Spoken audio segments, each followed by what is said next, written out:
Welcome back to Super Mario 3D Land. Hey, we got a letter! I love getting mail. What about distressed mail? Any mail is appreciated, but...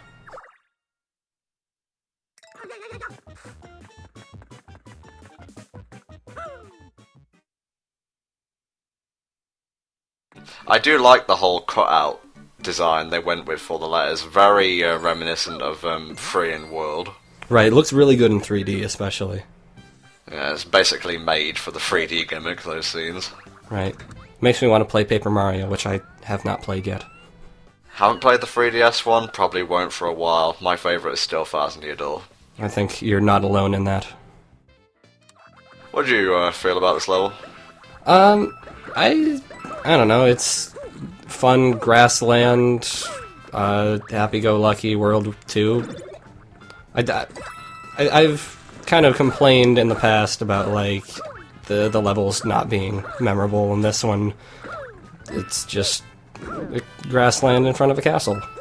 Yeah, the worlds don't really follow any kind of unified trope, so it's not like the first one is setting out from the castle land, then the second one's like shifting sands land, then, you know, fiery lava land or whatever it was in 64. Right, Lethal Lava Land. That's the one. And I feel like the lack of tropes makes things overall more disjointed, and I can't, like, pin my memory to a specific world of, like, oh, I remember that world where there were all the penguins. You know, I can't associate levels on a grander scheme. I mean, the Galaxy games didn't really do that either. So there was like a world where there was like a galaxy with swamps, and then there was one with like ice and lava. But the thing is, those levels were memorable. They were very bombastic. And you had multiple stars per level generally, so you would spend more time in each one. There you go. You create a lasting connection. I mean, I still find, like, maybe it's because I grew up on it, but Mario 64 levels to be the most memorable. That's not to say this is bad, this level, or the game in general. It's just that it's well made, you know, it looks nice, it sounds nice, there's just nothing particularly memorable about it. Right. Which bodes well for the rest of the playthrough, of course. This right here is very Galaxy-esque. Oh, yeah. I forget if there was, like, an exact analog, but I remember a lot of panels and flippy stuff in Galaxy.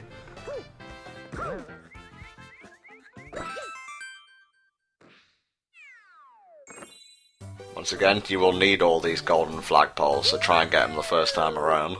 Right, I was very kind of OCD when I played the game, so I went for every single star coin, every single golden flag, my first time through. And I refused to move on until I got all of them. And I don't know, that may have made things less fun for me, but I just couldn't sleep at night if I didn't.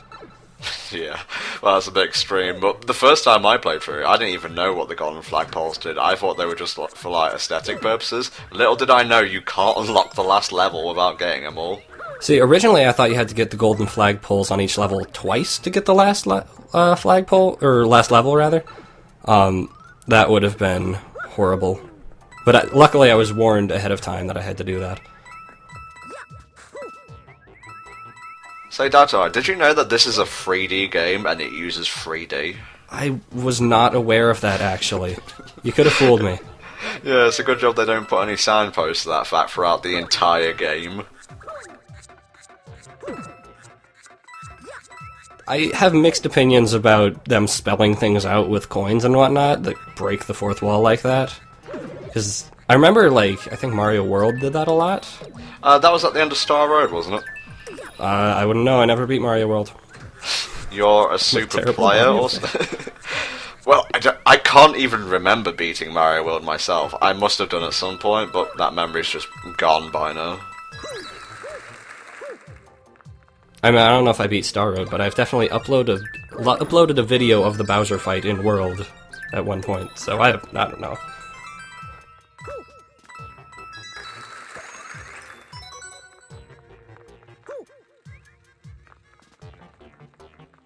Now, what's this purple stuff that we're looking at?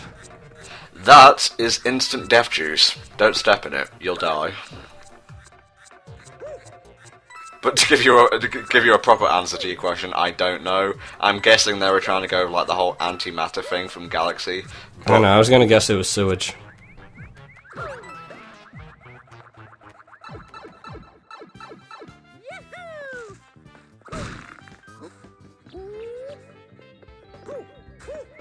Now, originally I thought you actually needed the raccoon suit to get through here, but I think you have to at least be Big Mario.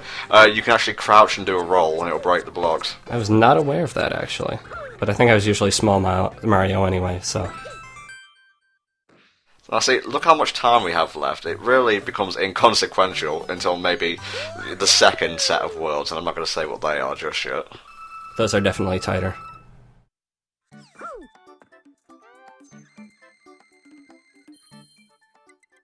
Now, if I remember right, these mystery boxes and kind of power-up locations become more and more scarce as the worlds go on.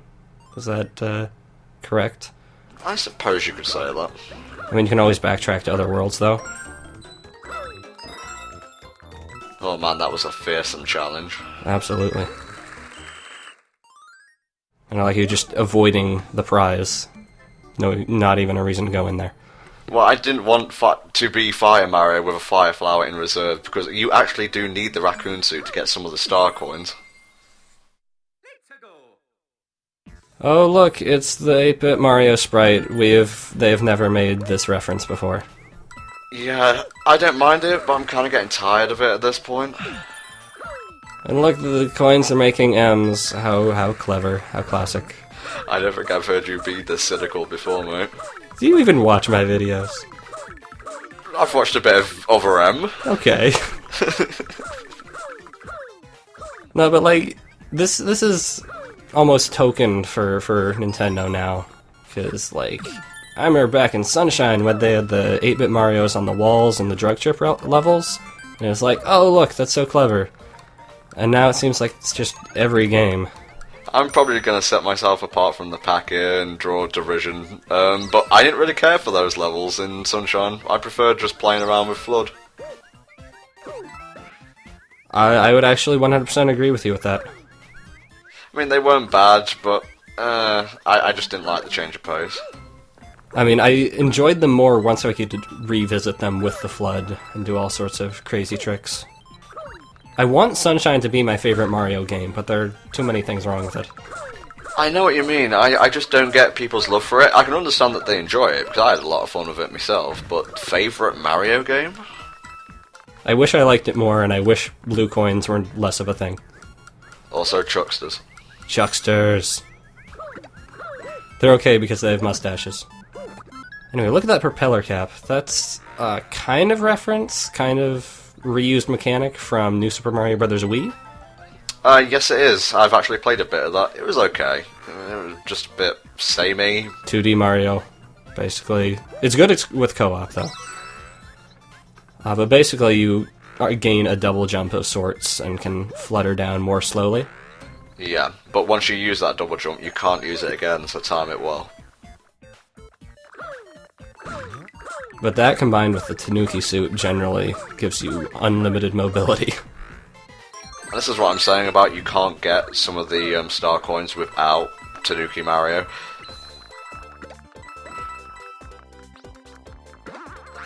Well, that being said, I think we're kind of like mistaking Tanuki for Raccoon, because there is actually a second Raccoon power-up later in the game. That's true. It's barely different, but it is different. Did Mario 3 refer to it as Raccoon or Tanuki? Again, I don't think I ever finished 3. Yep, here's the theme again. Hooray. Yep, that was 8-bit fanfare, right? Yes, it was. I mean, I'm glad they kind of went for broke in making the reference, but really it's World 2, and you're already going for nostalgia like that. I hate how cynical I've become towards Nintendo this generation. I wish I could love 3D Land. I wish I could love Skyward Sword. But they're just such sterile experiences. Well, I can argue with you via fisticuffs about Skyward Sword later on, but... Dear God, do not watch my playthrough of it then. No, I will not. Anyway, these flippy panels, which is a scientific term, by the way. Again, kind of a Galaxy reference. In Galaxy, there were similar platforms that would flip whenever you did a spin move. Here, it's whenever you jump. These are much more cruel in that regard. I think these are simultaneously my least favorite and most favorite obstacles in the game. Because I'm very good at kind of freaking out and getting hectic and just dropping myself to death. Yeah, because on the one hand they are annoying, but on the other they're some of the best challenge you'll find in 3D Land. This level especially, I actually remember sticking in my mind, which is more than I can say about a lot of levels.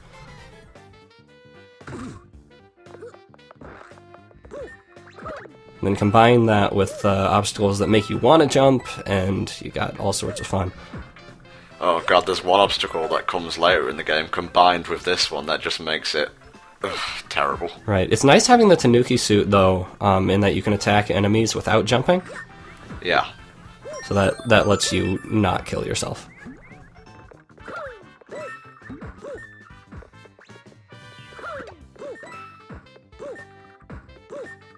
For the most part in this level, you can kind of look ahead, plan ahead, and be patient. It's so weird though, seeing all these Mario Galaxy S designs without actually being in outer space. Right. I mean, a lot of the levels are just kind of floating in a colored void, but like the Galaxy games, but it's a lot less pretty. Still a damn fine looking game though. Oh yeah. I mean, this is one of the best demonstrations of 3DS hardware. I think Luigi's Mansion 2 is going to beat it out though in terms of visual design. Oh, I'm so looking forward to that, because that'll have like a unified aesthetic that they can really nail down.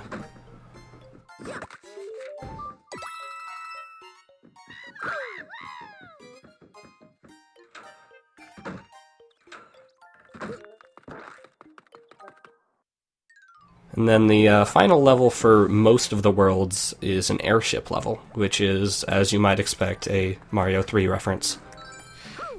Yes, it is. Yes, it is. I don't mind these levels. They're a nice little bit of platforming fun, but the boss leaves a lot to be desired.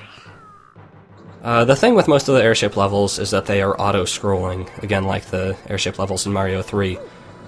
So on the one hand, sometimes you will be racing to get to the next location before you run out of time, and other times you'll be kind of waiting for the screen to move.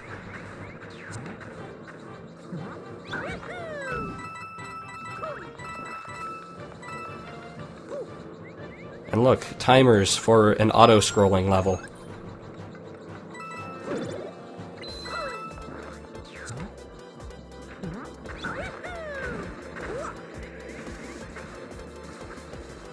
See, there's an instance of just, oh, gotta wait for a platform to become jumpable. Just nothing endangering you. If there were, like, enemies constantly attacking you to dodge away while waiting for the level to scroll, that'd be different. It's the tedium, I think. I don't know, I find myself wishing that this game were more hectic. I can understand that.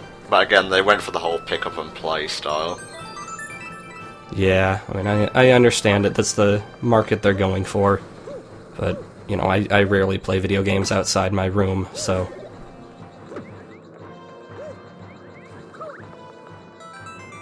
Very generous with one-ups in this game. Right.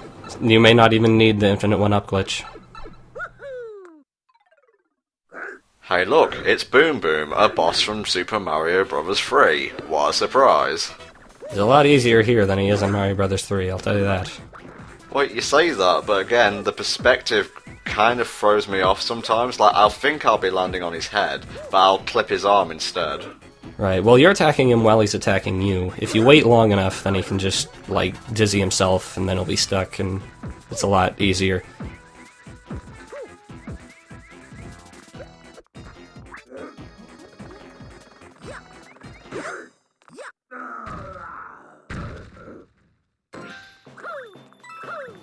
Now, as a mini-boss of a world, he's fine, but when you make him like the full boss of a world, it's kind of boring, and him, another version of him, and Bowser are the only bosses in the game. Right. I mean, they've been doing a lot with the Koopa Kids recently, but if you're gonna do Mario 3 references, that's a good time to bring out the Koopa Kids. There you go, World 2, done and dusted.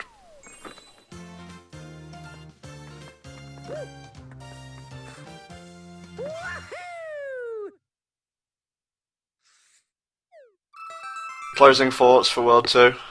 It's World 2, Flowerland. Everything's yellow. Marigold Place. Okay, right. Yep. See you next time in World 3 of Super Mario 3D Land. Bye bye for now.